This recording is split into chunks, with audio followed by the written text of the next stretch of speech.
Hi guys, welcome back, and as usual it's been a while and we're still waiting for the day where I come on here and those aren't my first words. So it's been 5 months and hopefully we're back for good, and hopefully this year is the year that I have a steady posting schedule because that is one of my resolutions, so we're just really out here like praying. So anyway, let's get into my top 5 favorite books of 2024 and my top 5 favorite series of 2024. These are 2 separate lists, so there's like 5 of each, so 10 in total. But anyway, let's start with my top 5 favorite books of 2024. This list is kind of in order, but I wouldn't take it too seriously because it kind of changes depending on my mood. But number 5 for top 5 favorite books of 2024 are either The Paradise Problem by Christina Lauren or Just Last Night by Harry McFarlane. I really hope I said that right. I don't think I did. But yeah, those are my 2 number 5s. I couldn't decide between the 2 because I feel like I just read Just Last Night, so I have like fresher emotions about it, and I really, really liked it. I feel like it was a very well written book. And I read The Paradise Problem earlier in the year during the summer, and it was just very light. It was just very like rom-com-esque, and it was just like very fun, and I genuinely enjoyed it. And I don't enjoy a lot of rom-coms other than Emily Henry, so it was like a surprise. So yeah, those are my top, like those, sorry, not my top 5. Those are my 5. And I can't really decide between the 2, so you let me know. Number 4 is Five Survive by Holly Jackson, which is, it's not her latest book. Her latest book was the reappearance of Rachel Price, but Five Survive is like one of her standalone books, and the way I finished this in like a day, that has literally not happened since middle school, and it was so good. It was so good, and it like went into it really quickly. It wasn't like really slow, and it was super fast paced. I was never bored anywhere in the middle, and the characters were so engaging. I liked the main character, which is so rare for YA. And yeah, it was just overall like a really, really exciting, thrilling book.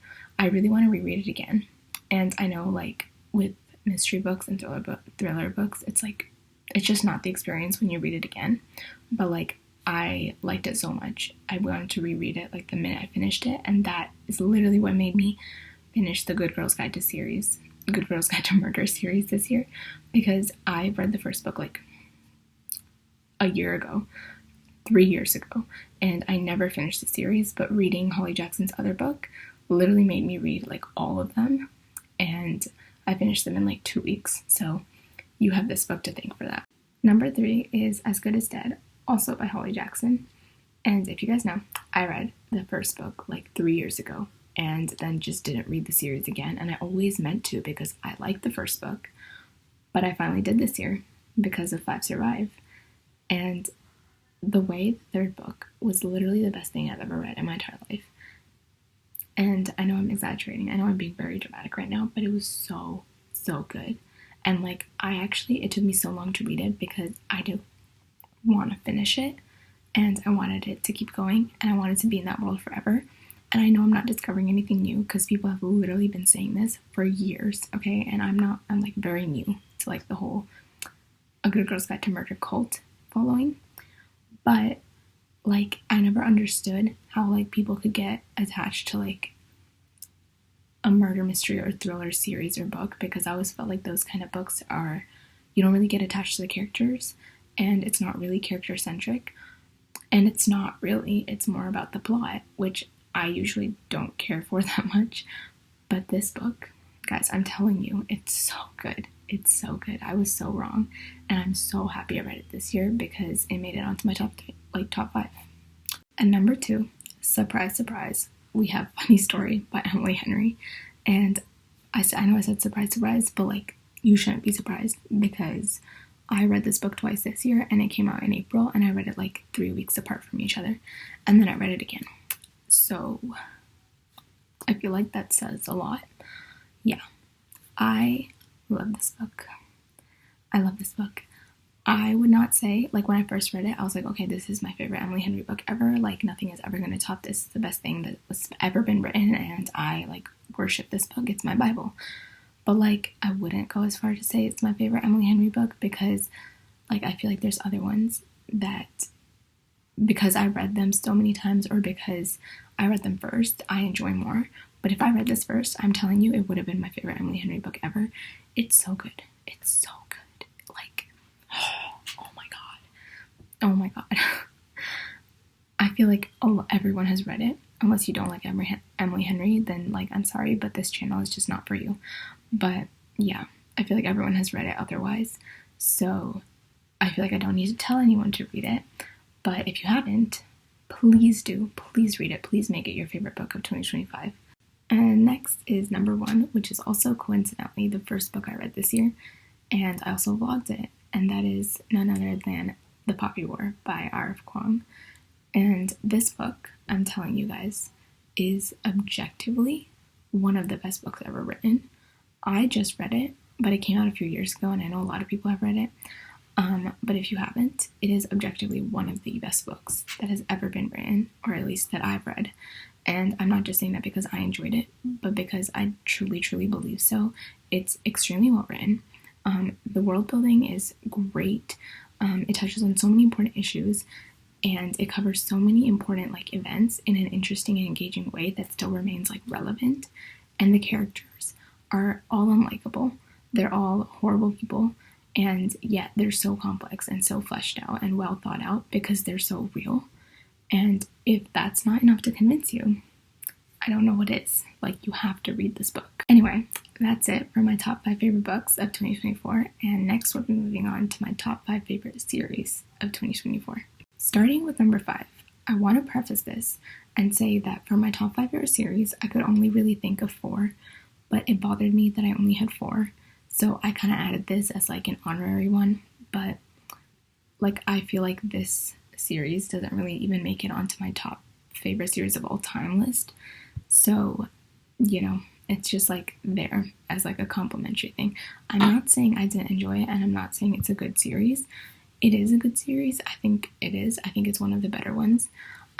But it's not my favorite. I do think it's like pretty well written, and I do think the characters are interesting. It's just not my favorite thing. And that is The Hurricane Wars by Thea Guanson.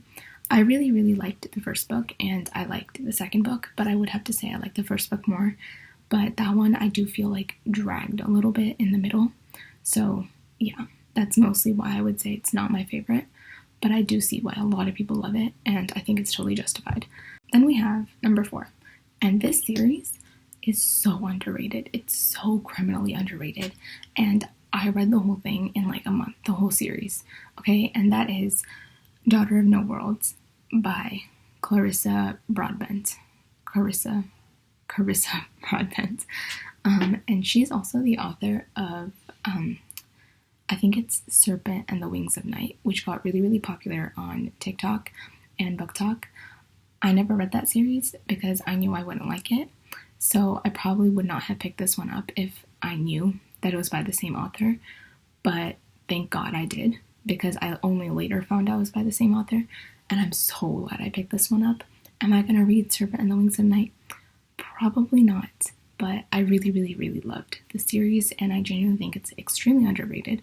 I've actually heard no one talk about it, even though her other series is so popular. This is about this girl named,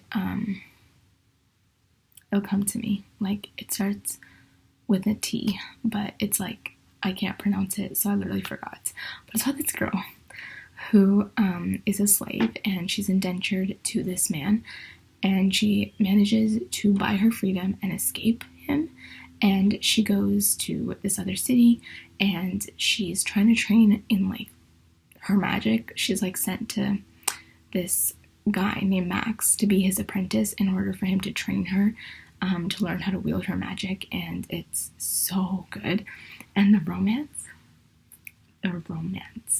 Okay, let me tell you. Max is objectively an extremely boring guy, but like, he's so sweet and he's so kind, and their like relationship and their like banter in the beginning and everything is absolute perfection. Like perfection, okay? I'm telling you, perfection. I can't think of another word.